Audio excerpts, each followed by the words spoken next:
NetScout, les damos la más cordial bienvenida a este taller virtual para desarrolladores, ISPs, operadores locales, que amablemente nos va a presentar el ingeniero Elías Germán con el tema panorama actual de eventos DDoS en México. Ingeniero Elías Germán es especialista en seguridad informática con amplia experiencia en diseño e implementación de soluciones de protección para ISPs. Labora en NetScout como consultor para las principales empresas de telecomunicaciones. Es egresado del Instituto Tecnológico de Puebla y estamos muy agradecidos, Elías, por este espacio que nos compartes de tus conocimientos, tu experiencia y pues esta aportación para todos nuestros colegas. Y a todos nuestros asistentes, agradecerles por el tiempo que nos comparten al participar en estos eventos. Les solicitamos muy atentamente que nos apoyen manteniendo sus cámaras, sus micrófonos apagados, para que tengamos un espacio lo más limpio y transparente posible, tengamos una buena presentación. Y recordarles que en el chat de esta sesión nos pueden compartir sus datos de contacto, su nombre, su correo electrónico, para hacerles llegar la presentación, compartirlas con ustedes, así como las preguntas, los comentarios, las aportaciones que pudieran tener al tema. Y al final de la presentación del ingeniero Elías tendremos un espacio para preguntas y respuestas y aclaraciones a los puntos que pudiera haber por ahí durante la presentación. No tomo más tiempo. Elías, te cedo el micrófono. Adelante, que tengas un extraordinario taller. Muchas gracias. Gracias a ti y buenos días a todos. Muchas gracias por la oportunidad y por compartir esta breve presentación que espero sea de utilidad. Como lo mencionaba Luis al principio, vamos a tener un espacio al final para cualquier pregunta, entonces vamos a procurar avanzar en el material de la presentación y después, si es necesario, nos regresamos por cualquier duda que haya quedado. ¿Ok? Vamos a hablar un poquito acerca de lo que son los ataques de negación de servicio, pero no de manera tan general, sino más en el contexto de nuestro país, ¿no? Queremos realmente compartir lo que nosotros vemos y vamos a platicar más adelante por qué tenemos esta visibilidad, lo que podemos observar en México, realmente las estadísticas nacionales, qué tan relevante es en nuestro país este tipo de eventos. Y cuando hablamos de negación de servicio, hablamos de algo como esto. ¿Cuántos de nosotros no, un día cualquiera, abrimos nuestra laptop o nuestra desktop y nos aparece un error como este cuando nosotros intentamos navegar? En este caso dice, "This site can be reached". Como sabemos, hay muchos códigos de error en HTTP o HTTPS que indican, por ejemplo, que la página no existe, lo que sea. Pero el efecto práctico para cualquier usuario promedio es, no hay red, ¿correcto? No sé qué pasa, no tengo idea de cómo funciona el tema de conectividad a Internet. En este caso es muy particular, estamos hablando de que no pudo resolver el nombre, probablemente sea un tema con DNS o probablemente sea un tema de que realmente no tiene conectividad hacia afuera. Y esta es la experiencia del usuario final. Esta es la experiencia que todo usuario experimenta ante un evento de negación de servicio. Algo como esto. Y hoy en día esto es algo gravísimo. Ustedes lo saben, ¿no? Hoy incluso hay una estadística que si la carga de una página o de un sistema tarda más de 2 segundos, es probable que esa persona ya no vuelva a abrir la página y busque otra opción. Cuando nos aparece un error de este estilo es, algo malo está pasando, no puedo entrar, no tengo red. Y esa es la parte que nosotros vamos a platicar hoy.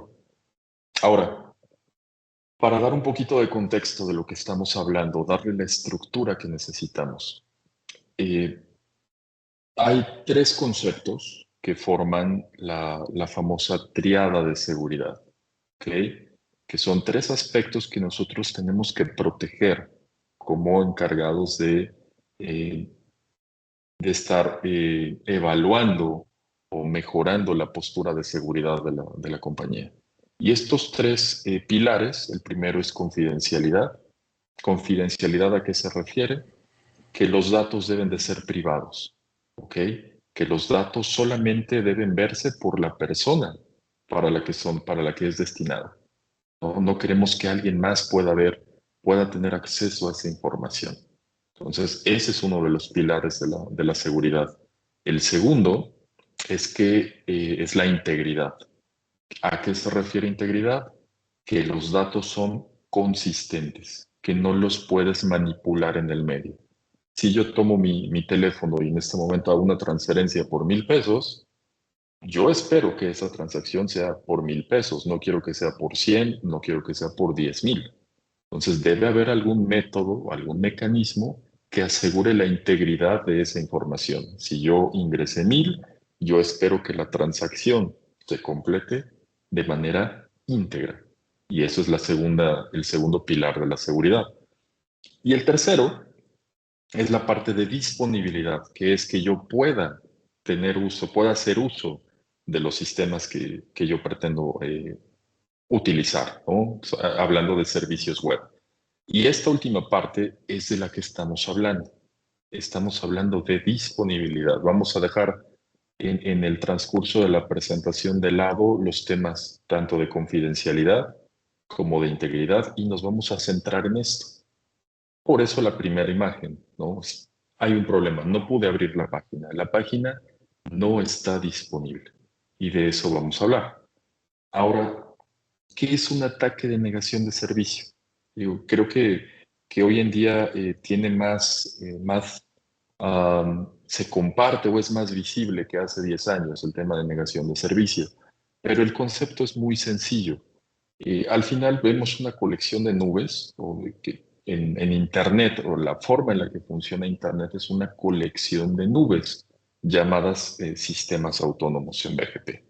Entonces, todo lo que nosotros navegamos es a través de este conjunto de nubes que están administradas por diferentes empresas. Y en cada nube hay usuarios o hay hosts conectados que están consumiendo Internet, están tratando de establecer comunicación hacia un destino.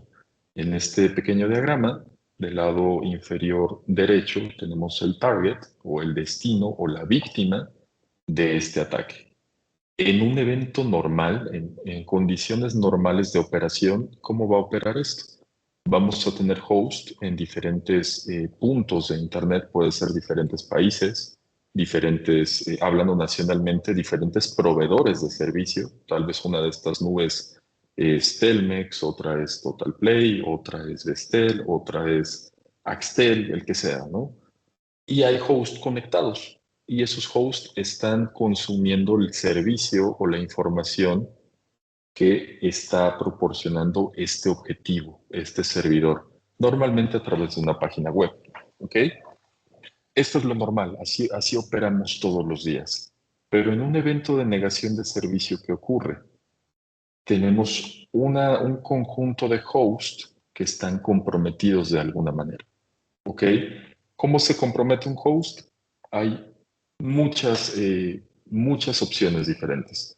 Lo más común es alguna instalación normalmente involuntaria de algún código malicioso, sea a través de una campaña de phishing, sea a través de ingresar a una página de dudosa reputación, eh, y al final damos un clic y en background lo que hace es se descarga un código malicioso que le da el control de ese host a alguien más, a un actor malicioso que tiene conocimiento de esto y que está de manera coordinada eh, ordenando qué es lo que tienen que hacer estos bots. En el momento en que un host es comprometido, se le denomina un bot.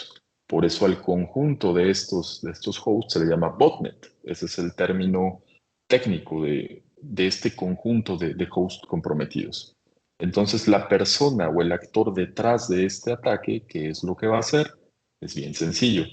Va a ordenarles a todos estos que están en el diagrama con un color rojo, les va a ordenar que generen tráfico y lo envíen hacia este destino. Ahora, en un evento así, normalmente una botnet puede estar compuesta de miles o de decenas de miles de hosts. Eso quiere decir que voy a tener 1000 o 10,000 veces más el tráfico esperado hacia ese destino. Entonces, ¿qué es lo que va a ocurrir? Todo ese tráfico de manera coordinada va a intentar alcanzar ese servidor y lo que va a tener en consecuencia es que ese servidor va a estar completamente saturado.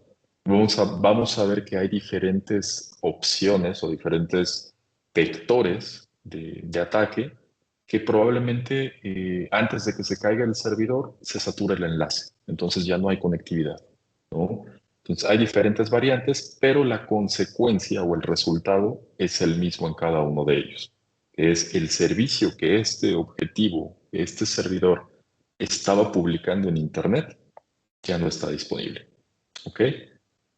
Entonces, hablando de bots, en el diagrama es bastante ilustrativo, vemos unas laptops muy bonitas y podemos pensar, ok, hay cierto universo de laptops conectadas a Internet, pero normalmente estas laptops tienen antivirus, tienen una serie de software de prevención, de IDS locales, o si es un equipo corporativo, normalmente está sujeto a políticas de seguridad. Hay cierto, se llama hardening, que es como cerrar el sistema, no darle privilegios completos al usuario para que no pueda o para prevenir que sea infectado. Pero ocurre algo muy interesante hoy en día, que es que ya no solamente las laptops o los desktops se conectan a Internet. Ahora conectamos todo tipo de cosas. Hablando de la imagen que se presenta en pantalla, simplemente con el universo de celulares, todo el tema de red móvil, le añade una dimensión muy grande al tema de negación de servicio. Pero no solo eso. Si ustedes van, hoy en día es mucho más común todo el tema de smart home, todo lo que hoy en día es inteligente, el famoso IoT, el Internet of Things, donde ahora no solo conectamos equipos de cómputo o celulares, ahora conectamos, como se ve en la imagen, ahora tenemos contactos eléctricos inteligentes, tenemos luces inteligentes que podemos controlar desde un dispositivo móvil. Tenemos cámaras de vigilancia inteligentes también. Ahora, el hecho de que sea inteligente, ¿qué quiere decir? Quiere decir que lo podemos acceder vía Internet. Internet ahora es nuestro medio de comunicación y podemos tener acceso a estos dispositivos. ¿Ok? ¿Cuál es el problema o cuál es la problemática que tenemos hoy en día con todo este universo de dispositivos? Es que son, pues, muy orientados a una función específica. Si tú tienes un contacto, lo que quieres es que tu equipo al que conectas tenga energía eléctrica. Si quieres una cámara, lo que quieres es tener la imagen. Si quieres un dispositivo de luz, bueno, solamente quieres la iluminación y controlarla. Pero son dispositivos pequeños, sencillos, que hacen solamente su tarea. Y en muchos de estos casos, estos pequeños dispositivos no tienen embebido una capacidad de seguridad o de hardening dentro de ellos. Hacen su función, la hacen muy bien, tenemos el contacto, la luz, la cámara, pero no están diseñados eh, con el tema de seguridad en mente. No hay un hardening en ellos, no hay protocolos de seguridad establecidos, robustos, y por lo tanto son muy fáciles de poder comprometer, como en la imagen anterior. ¿Recuerdan el diagrama de los bots? Bueno, ahora cada uno de estos dispositivos se puede convertir en un bot potencial y es muy sencillo hacerlo. Entonces, esto multiplica en un gran factor la capacidad de tener este tipo de botnets que generen tráfico malicioso. Para poder dar un poquito más de contexto al tema de IoT, la estadística que tenemos es que hay 7.7 millones de dispositivos de IoT conectados a Internet nuevos todos los días. Imagínense esto, 7.7 millones de nuevos dispositivos que ahora utilizan Internet como transporte, que están conectados o que se están agregando a Internet todos los días. ¿Qué quiere decir eso? Bueno, si estamos hablando de más o menos una hora de lo que dura esta presentación y la sesión de preguntas y respuestas, a partir de que empezamos al momento en que vamos a terminar, 320,000 nuevos dispositivos están conectados a Internet. Entonces, esto brinda, si nos ponemos por un momento desde la perspectiva de un actor malicioso que quiere hacer alguna actividad ilícita, esto es un escenario pues padrísimo para ellos, porque ahora tienen un universo muy grande, mayor, de dispositivos que pueden comprometer. ¿Ok? Entonces esto agrava mucho el tema de ataques de negación de servicio, provocando inundaciones, que es lo que vamos a ver, y no este tipo de inundación, no estamos hablando de inundación física, estamos hablando de inundación de tráfico.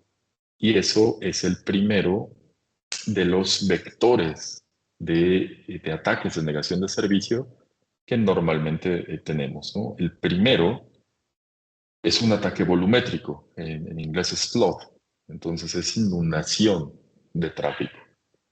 ¿Cuál es el objetivo de un ataque volumétrico? Normalmente no va a ser tan inteligente. Como su nombre lo dice, es una inundación. Queremos saturar el medio. ¿Y cómo lo vamos a saturar? Bueno, al final vamos a enviar una cantidad inmensa de tráfico de manera coordinada hacia ese destino. No importa el tipo de tráfico, no tiene que ser, por ejemplo, si es un web server, no importa si yo estoy enviando tráfico que no tiene nada que ver con web. Yo puedo estar enviando tráfico NTP, UDP en general, DNS, lo que se me ocurra. El hecho es simplemente enviar ese tráfico, ponerlo dentro de la red, ponerlo en Internet y que se reciba por ese destino. Llega el punto en que es tan grande el tráfico que el servidor ya ni siquiera lo recibe porque el enlace de Internet de su red está saturado. Pues ya no pueden pasar más tráfico. La consecuencia de esto es la primera imagen que vimos en la presentación. Hay un problema, el servicio no está disponible. ¿Ok? Ese es el primero de una familia de vectores porque se puede ahondar mucho en cada uno de ellos. Por cuestiones de tiempo lo vamos a dejar ahí. Tenemos otra familia, otra gran categoría de ataques, que esta eh, es mucho más puntual y se llama agotamiento del estado, en español, o state exhaustion, donde el objetivo primordial no va a ser saturar el enlace. El objetivo ahora se convierte todos los dispositivos que participan en la comunicación. Si las cajas de la derecha, estas cajitas negras son los servidores, ¿cuáles son los dispositivos que habilitan la comunicación de ese servidor hacia Internet? Normalmente van a tener un load balancer, van a tener un firewall seguramente, va a haber un router o más, y de ahí tienen su salida a Internet, ¿ok? ¿Qué pasa? ¿Qué tienen en común todos estos equipos que están en la comunicación, que participan en la comunicación? Tienen la característica de que registran el estado de la conexión. El término en inglés es stateful, es decir, por cada paquete que entra hacia este servidor, cada uno de estos dispositivos necesita guardar la información pertinente, necesita saber cuál es la IP origen, por qué puerto está entrando, qué tipo de tráfico es, abrir un socket de conexión y después registrar hacia dónde va, cuál es su destino, a qué puerto, reservar también recursos para eso, para que los paquetes subsecuentes puedan ser transmitidos a través de esa sesión normalmente TCP. Si esto lo multiplicamos por miles de conversaciones simultáneas, lo que va a ocurrir es que estos equipos ya no pueden asignar, ya no tienen recursos para seguir asignando todas las variables que se requieren para establecer esa comunicación. Imaginemos, por ejemplo, un firewall. Un firewall, ¿cómo va a funcionar?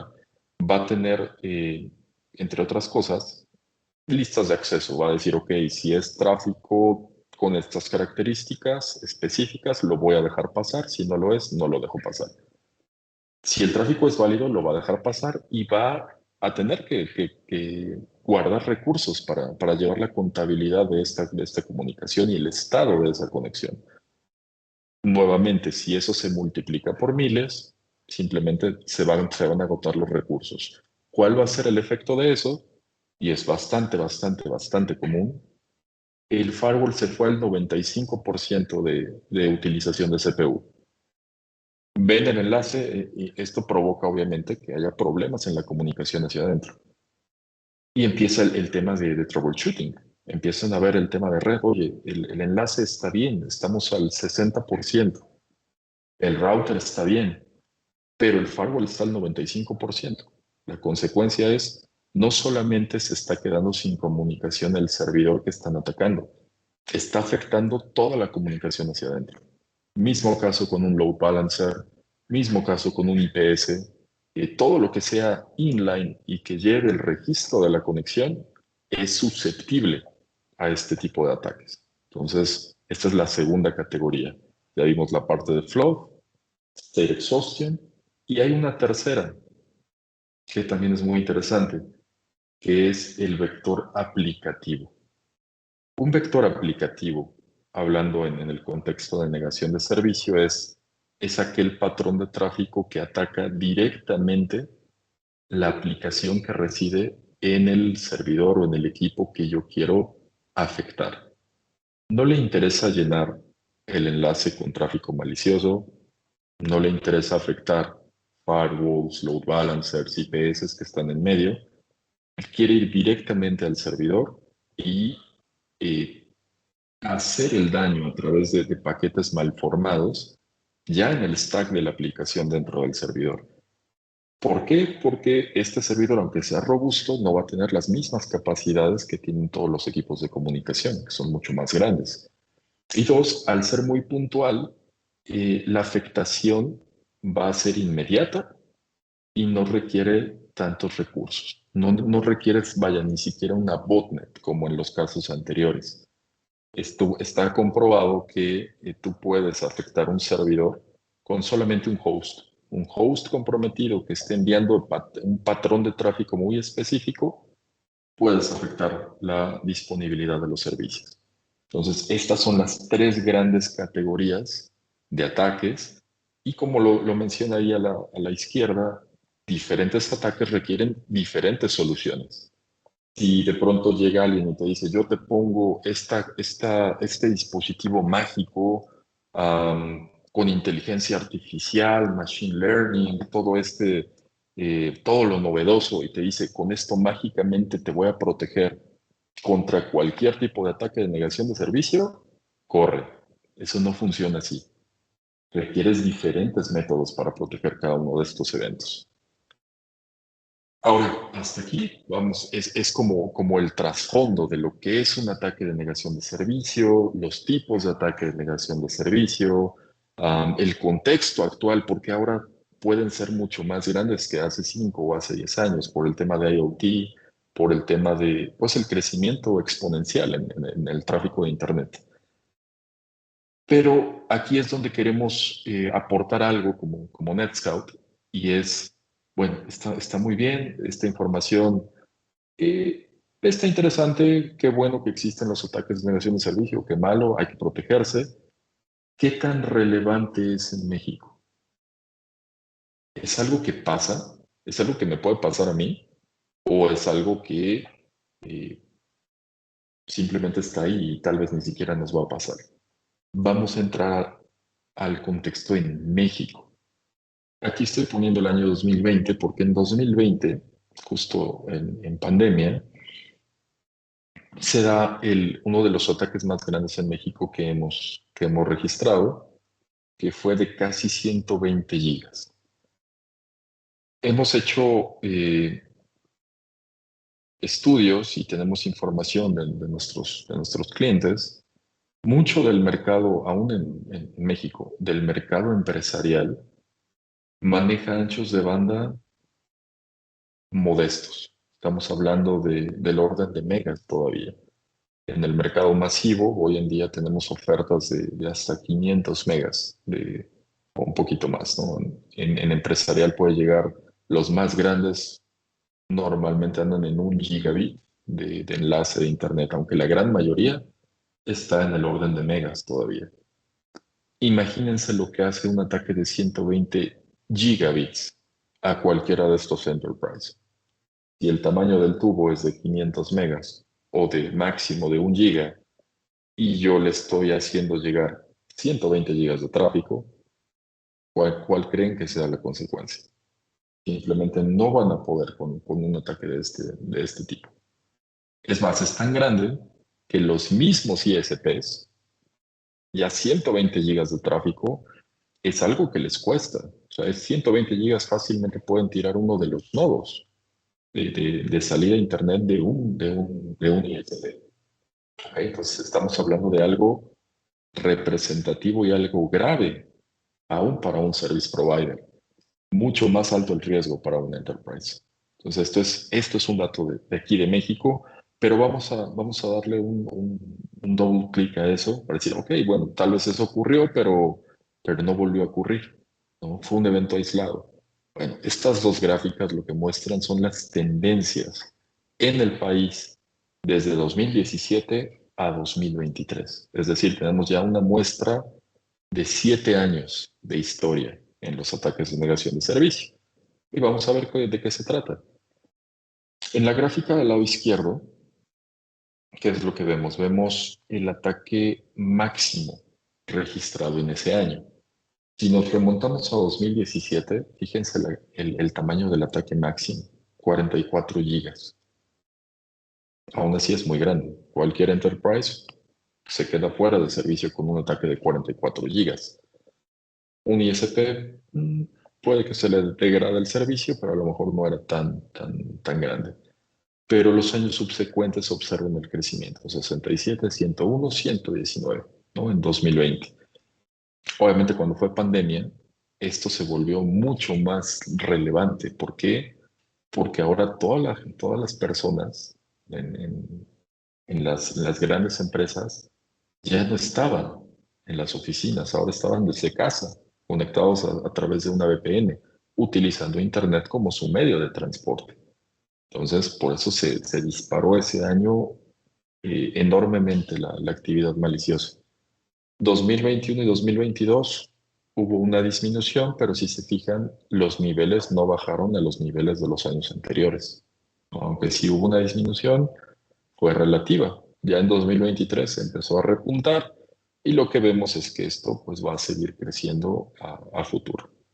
Estas gráficas, aunque son sencillas, es bien interesante porque sí nos muestran un periodo de tiempo bastante amplio. Estamos hablando de 7 años. Entonces, en estos 7 años, esa es la tendencia y el nivel en cuanto a volumen de tráfico de ataques en México. Y puedes decir, ok, sí son grandes, es un hecho, sí pueden tirar, pueden degradar a un ISP, pero pues a lo mejor al día a día pues no es tanto problema, ¿no? La gráfica del lado derecho, lo que nos muestra es el promedio, el ataque average, el que vas a recibir todos los días. Ese es el que va a mantener ocupado al SOC o a las áreas operativas. Fíjense en esto, es muy interesante también. Hace 7 años, el tamaño de un ataque promedio, el de todos los días, era de 120 megas. Es ok, si la empresa hoy tiene 1 giga, 500 megas, le va a consumir, no debería tener, le va a ocupar cierta capacidad, pero puede vivir con eso. Fíjense los niveles ahora, ¿no? Llegó casi a 600 megas y es un enterprise de 500, olvídate, ya lo afectó. Si es un enlace de 1 giga, y aquí estamos hablando de tráfico malicioso, a esto súmenle el tráfico legítimo, el consumo habitual de ese cliente. Hoy estamos, bueno, el año pasado estábamos hablando de 320 megas. Si le sumamos 320 megas más el consumo habitual del cliente, tal vez estamos en 600, 700 megas. Si la capacidad es de 500, estamos fritos. Si la capacidad es de 1 giga, probablemente funciona, pero con degradación, porque ya no tienes todo el tamaño del tubo de internet o del enlace completo al estar transportando esta cantidad de tráfico malicioso.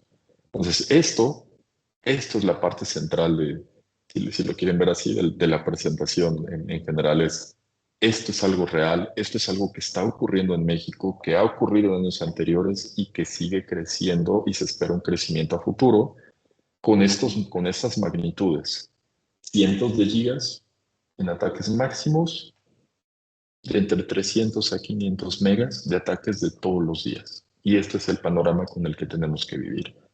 Si tienen oportunidad, aquí en la parte inferior está un URL que es horizon.netscout.com. Está muy, muy padre. Ustedes entren a este URL y lo que te va a mostrar es un mapa interactivo, un mapa en tiempo, casi en tiempo real, de actividad maliciosa en este momento a nivel global. Entonces te aparece un globo terráqueo, te aparecen todos los ataques que en este momento están ocurriendo. Entonces está bastante interesante. Entonces, esta es la realidad en México, ¿no? Ya vimos que es algo que sigue ocurriendo, que se espera que siga ocurriendo. Ahora, si es algo que sí nos afecta, que sí es relevante en el país, y ya vimos que hay diferentes patrones o diferentes vectores de ataque, ¿cómo nos protegemos? Bueno, para protegernos eficientemente, el primer punto que hay que proteger es la protección desde el ISP. El mismo proveedor de servicio necesita tener elementos de protección. ¿Y cómo va a funcionar? Normalmente la red del ISP es muy compleja, es muy grande, tiene grandes zonas, ¿no? La zona de peering, que es donde se conecta hacia otros ISPs, aunque hoy en día se vuelve también más relevante las conexiones directas hacia CDNs o hacia proveedores de contenido. ¿Cuáles son los principales? Obviamente ustedes los conocen, es Google, Facebook, Netflix, Akamai como CDN, son de los más grandes en los ISPs en el país. Entonces, cuando nosotros queremos consumir WhatsApp, Instagram, Google en general, cualquiera de sus servicios, Microsoft, todo esto, normalmente los ISPs tienen conexiones directas con ellos, ¿ok? Y su zona de clientes. Lo que requiere un ISP para poder estar protegido es tener visibilidad del tráfico. Y para tener visibilidad lo que necesita es colectar información de esos routers que lo conectan hacia las redes externas. Y toda esa información, pues contar con ella, eh, observar cuáles son los patrones, los volúmenes, de dónde viene el tráfico, hacia dónde va, qué características tiene. Y esto es la base. Teniendo toda esta información de la conducta normal de la red, de los patrones normales en la red, podemos identificar anomalías. Y al identificar anomalías, al final un ataque de negación de servicio va a ser una anomalía de tráfico. Pues podemos detectarlo. Pues necesitan esta visibilidad. Haciendo un poquito el comercial, de manera obligada, en NetScout tenemos un repositorio de información que se llama Atlas. ¿Y qué es Atlas? Atlas es el conjunto de información que nosotros colectamos por la relación que tenemos con nuestros clientes, que estamos hablando de más de 450 ISPs a nivel mundial, más el gran enterprise, todos los tier 1 de Internet están con nosotros, arriba del 90% de los tier 2 están con nosotros también, y la gran mayoría de ellos comparte información con nosotros. Entonces, ¿qué grado de visibilidad tenemos con Atlas? La estadística es que tenemos 2/3 del tráfico global de Internet. Imagínense, de cada 3 paquetes que hay en Internet, 2 de ellos pasan a través de alguno de los dispositivos Arbor NetScout instalados en nuestros clientes. Y ese es el tamaño de la muestra. Ese es el tamaño de la muestra que tenemos a nivel mundial. Y una gran ventaja que nos da esto es que podemos procesar esta información, la podemos analizar y generamos, nosotros le llamamos AIF, que es un feed de inteligencia que se deposita en los equipos y les permite, por ejemplo, apoyar en la mitigación de ataques o identificar servicios OTT, que es también todo un tema. Entonces, tenemos una constante actualización de esta información. ¿Sale? Ahora, esto es como la base. ¿Cómo protegemos? Estamos hablando de protección. Lo primero es tener visibilidad, porque sin visibilidad no podemos tener protección. Lo segundo, ok, ya hay un ataque, hay un actor malicioso en Internet que tiene una botnet que está generando tráfico y que ese tráfico se envía hacia un cliente. ¿Cómo funciona la protección? Normalmente vas a tener un dispositivo dedicado a la mitigación en el ISP, ¿ok? Que es esta cajita que estoy señalando. Y la forma de desviar es, vamos a hacer este desvío de manera lógica a través del mismo protocolo que se utiliza en Internet, que es BGP. De manera que el tráfico que está entrando y que va destinado hacia ese objetivo de ataque se desvíe de su trayectoria normal y de esta manera ingrese al dispositivo de mitigación. Este dispositivo de mitigación aplica una serie de medidas, de contramedidas, le llamamos, para poder distinguir tráfico malicioso, que es la línea roja, del tráfico legítimo, que es la línea verde. Entonces, al identificar un tráfico como malicioso, simplemente lo va a descartar. Si es un tráfico legítimo, y esa es la parte importante, lo regresa a la red para entregarlo a su destino. Pues esto es muy importante porque no podemos bloquear de manera arbitraria.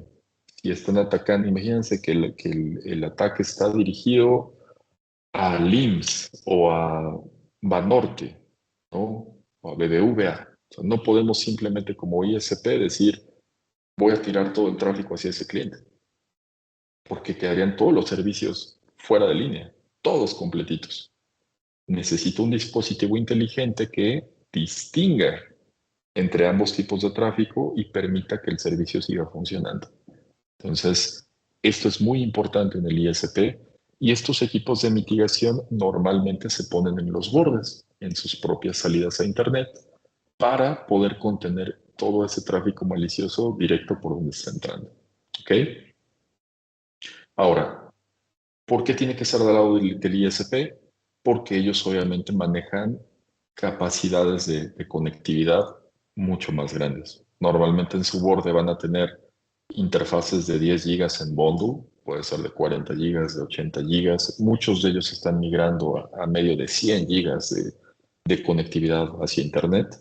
Entonces, es mucho más grande y por lo tanto el tamaño, la capacidad de mitigación de estos equipos es de una capacidad equivalente, ¿no? Estamos hablando de cientos de gigas de capacidad de mitigación. Y esto se coloca al lado del ISP.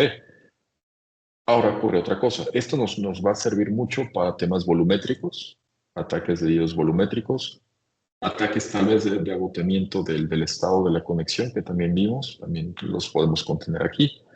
Pero, ¿qué pasa si el ataque es un vector aplicativo? Un vector aplicativo estamos hablando que es tan pequeño, puede ser en el orden de megas. Esto seguramente no lo va a poder detectar el ISP porque él está buscando las grandes anomalías de tráfico, los ataques volumétricos. ¿Qué pasa con los ataques aplicativos? ¿Cómo los protegemos? Protección en sitio. Aquí por más que el ISP tenga cientos de gigas de capacidad de mitigación, va a estar limitado en la detección y mitigación de ataques aplicativos. Por eso se requiere un dispositivo que esta vez esté instalado del lado del cliente. Entonces, sector financiero, retail, educativo, gobierno, muchos de ellos son nuestros clientes, y ellos instalan un dispositivo de protección que, a diferencia del que vive en el ISP, este que está en su propia red va completamente en línea.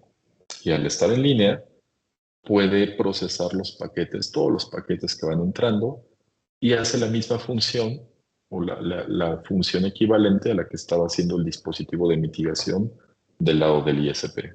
Inspecciona los paquetes y determina si son válidos o si es un patrón de ataque.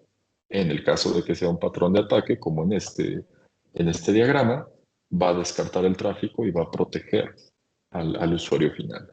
Y no solo eso, la parte más representativa de tener una protección en sitio es que esta protección en sitio esté sincronizada con la solución del lado del ISP. No basta que tú tengas una protección aislada, on-prem, ni que tú como ISP tengas una protección de tu lado, pero que no tenga ninguna interacción con el cliente. Necesitas ambos lados. Necesitas tener la protección del lado del cliente más la protección en tu red y esas dos soluciones completamente sincronizadas. Y esta es lo que describe las capacidades de nuestra plataforma. Protegemos al ISP, protegemos al cliente, pero si estamos protegiendo al cliente con una AED, porque son unos cuantos megas de tráfico, y de repente el tráfico se me eleva a 20 gigas, de inmediato este dispositivo puede iniciar una señalización hacia el ISP y ahora la mitigación se realiza aquí arriba, donde sí hay la capacidad necesaria para hacerlo. ¿Ok? Pues esas son las dos opciones, o más bien los dos requerimientos para poder tener una protección adecuada ante cualquier tipo de ataque de negación de servicio. ¿Ok? Ahora, hay un tercer escenario, ¿no? Aquí hablamos que también podemos virtualizar nuestra solución del lado del cliente, pero hay otro escenario que hoy no hemos vivido todavía en México, pero probablemente o muy seguramente va a llegar y es un ataque volumétrico masivo. Se entiende por lo que platicamos al principio. Ya con el tema de IoT, con un crecimiento exponencial en el tráfico, se están desarrollando diferentes vectores de ataque y algo que tienen en común es que pueden generar una cantidades bárbaras de tráfico. ¿Qué nos referimos con cantidades tan grandes de tráfico? En el orden de los terabits de tráfico malicioso, que ya han experimentado en otras geografías. Estados Unidos, Brasil ha tenido ataques ya en el orden de terabits. Entonces,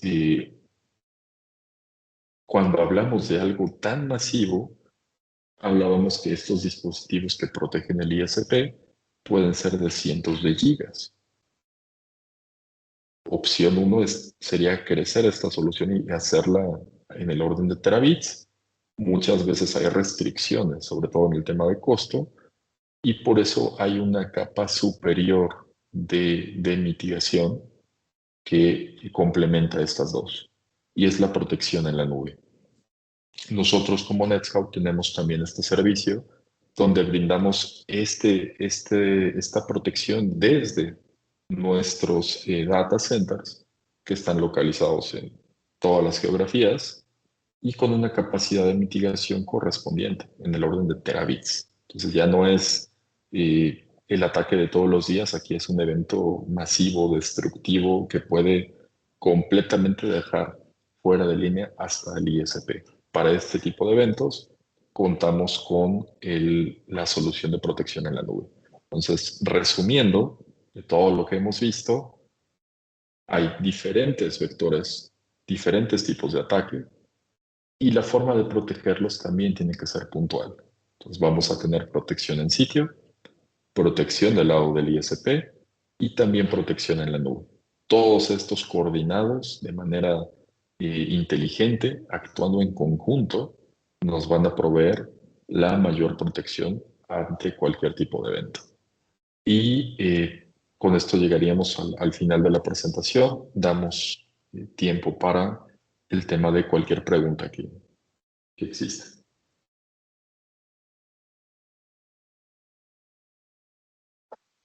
Muchas gracias, Elías. Muy interesante. Creo que es algo que no tenemos muy visualizado. Damos por entendido que este tipo de cosas, pues a lo mejor no nos va a pasar porque no nos genera algo tangible en un momento, ¿no? No lo vemos como algo como ese peligro que corremos en otros sentidos. Y creo que es muy importante ponerle atención y ponerle foco a esta parte. Yo tengo una pregunta. Todas las actividades maliciosas que platicabas o que platicas en en la presentación, esa actividad maliciosa siempre va enfocada a robar información de los operadores o solamente a generar el tráfico con otra finalidad que no sea el ataque directo a ese operador, digamos. Ujú. Hay los dos escenarios. Normalmente el primer objetivo sí es ser disruptivo y afectar la operación de la víctima. Hoy en día con todo el tema de e-commerce se vuelve muy grave estar fuera de línea aunque sea unos minutos. Entonces la primera afectación es que ya no estén disponibles los servicios y con eso basta para que la afectación sea grande. Pero también lo hemos visto eh, que ha sido utilizado como un método de distracción o de ofuscación. ¿Qué es lo que ocurre? Hay un tema de, por ejemplo, las APTs, que es amenazas persistentes, que son ataques que pueden durar meses o años, donde hay todo un proceso de reconocimiento, de tratar de entrar a la red y al final el objetivo es el robo de información, ¿no? El poder extraer información sensible del enterprise. Hemos visto que los ataques de negación de servicio en algunos casos son utilizados como un método de distracción. Ya estaba en curso el APT, ya ingresaron a la red, ya escalaron privilegios, ya llegaron a la información que ellos requerían extraer y en el punto en que la van a extraer del enterprise hacia esta botnet o hacia este actor malicioso, lanzan un ataque de negación de servicio. ¿Qué es lo que ocurre? Todo el staff de seguridad del cliente afectado, pues se mueve a tratar de contener este ataque. Mientras están conteniendo el ataque, ellos hacen la exfiltración de información hacia afuera. Lo hemos visto también en ese tipo de escenarios. Entonces, serían esos dos. El primero es afectar directamente el funcionamiento con las consecuencias tangibles, inmediatas que eso tiene, o como parte de un ataque mayor donde se está exfiltrando información. Muy bien, muchas gracias, Elian. Mira, tenemos por aquí una pregunta de Eric Omar Rodríguez. Nos dice, buen día, ¿cómo puedo protegerme de un ataque a través de un vector aplicativo? Ok, vector aplicativo, lo que mencionábamos es se necesita un dispositivo en línea. Cuando proteges del lado del ISP, vimos que había información que se colectaba. Cuando tú colectas información de los routers, eh, el concepto es telemetría de datos, es decir, identifica ciertos aspectos de la comunicación. Pero en un ataque aplicativo, la anomalía viene dentro del paquete, del payload del paquete. La única forma de poderlo ver es estando en línea y viendo el paquete completo pasar. Incluso, ahora se vuelve más interesante. ¿Qué les gusta? Alrededor, la última estadística me parece que ya estaba pegándole casi al 90% del tráfico web hoy en día es cifrado. ¿Qué quiere decir que sea cifrado? Que si yo pongo el sniffer o si yo me pongo como el dispositivo en línea, entra el paquete y yo no puedo ver el contenido del paquete. Necesito forzosamente abrirlo, quitar la encripción y analizar el payload del paquete. Entonces, para protegerte contra temas aplicativos, vectores aplicativos, forzosamente necesitas un dispositivo on-prem de tu lado, en línea y con capacidades de decripción de tráfico. De lo contrario, no hay forma de poder ver ese componente malicioso dentro del paquete. ¿Ok? Muy bien, muchas gracias, muchas gracias. Esto que comentas complica de manera importante el estar pendiente de este tipo de cuestiones, porque eh, pues un operador pequeño, este, tener estas capacidades resulta un tanto complicado, pero por ejemplo, ustedes que tienen estos NetScout tiene este tipo de dispositivo, lo puede utilizar y manejarlo como un servicio, digamos. De ¿Mm? hecho, tenemos un amplio rango en el portafolio. En uno de los slides vimos la parte de que se virtualizaba un componente. El 100% de nuestra plataforma puede ser virtualizada y tenemos incluso bundles de solución donde tiene cierta capacidad de mitigación como entry level con capacidades de visibilidad de tráfico y una parte de on-prem virtualizada, lo cual nos permite entrar en mercados de ISPs más pequeños y esa es la forma en la que nos aproximamos al mercado. Una opción también, que es la que hablábamos al final, es el tema de protección desde la nube. Vamos a decir, ¿sabes qué? Eh, Tal vez yo no puedo invertir en equipamiento local, pero al menos sí quiero tener una protección global. Podríamos habilitar esa parte en la nube también. Como servicio, probablemente haya eh, algunos ISPs lo ofrecen, ISPs más grandes ofrecen ese servicio, aunque pues va a estar limitado a los enlaces que tengas con ese proveedor. Normalmente un Claro. ISP va a tener dos, tres, entonces necesitarías diferentes servicios de cada uno de ellos. Perfecto, muy bien, muchas gracias, Elias. Pues estamos ya cerca de terminar la presentación, el taller, y bueno, esperar que nuestros asistentes nos compartan sus datos de contacto o alguna pregunta por ahí adicional que pudieran tener. Yo les voy a compartir por aquí mi correo electrónico, se los voy a dejar para en caso de que tuvieran algún comentario o alguna aportación una vez terminada la sesión, pues aquí nos lo pueden hacer llegar y yo lo circularé de inmediato para Netscout. No sé si quieras, Elías, hacer alguna reflexión final, hacer un comentario, un complemento a la excelente presentación que ya nos diste.